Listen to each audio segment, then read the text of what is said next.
లేదండి, అలాంటిది ఏం లేదు. యాక్చువల్గా ఆ రోజు అలాంటి ఆరోపణలు వచ్చినాయి, కానీ మా సిపి ప్రతి ఒక్కరు ఫోన్ నెంబర్ని కూడా ట్రాక్ చేశారు, టవర్ డంప్ తీసుకున్నారు, వాళ్ళు లొకేషన్స్ ఐడెంటిఫై చేశారు. ఆ సిగ్నల్ లోపం అంటే పవన్ కళ్యాణ్ గారి పర్యటన వల్ల వాళ్ళు జేఈ మెయిన్స్కి అటెండ్ అవ్వకపోవడం అనేది అయితే పూర్తిగా నిరాధారం.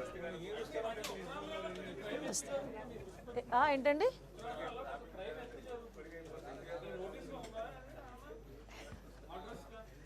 ఉత్తరాంధ్రలో జరుగుతున్న క్రైమ్ ఎక్కువ జరుగుతుంది కాదండి, జనరల్గా క్రైమ్ అయితే ఉంది. ఆ క్రైమ్ విషయంలో డెఫినెట్గా మేమందరం కూడా చర్యలు తీసుకుంటున్నాం. ఎక్కడ కూడా ఇగ్నోరెన్సీ లేదు.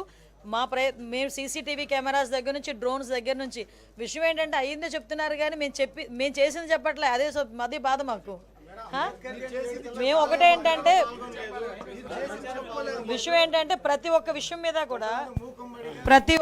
మీద కూడా చాలా క్లియర్గా మా పోలీస్ డిపార్ట్మెంట్ ఎంక్వైరీ చేయడం, నిందితుల్ని వితిన్ 24 అవర్స్లో పట్టుకోవడం, అవన్నీ జరుగుతున్నాయండి.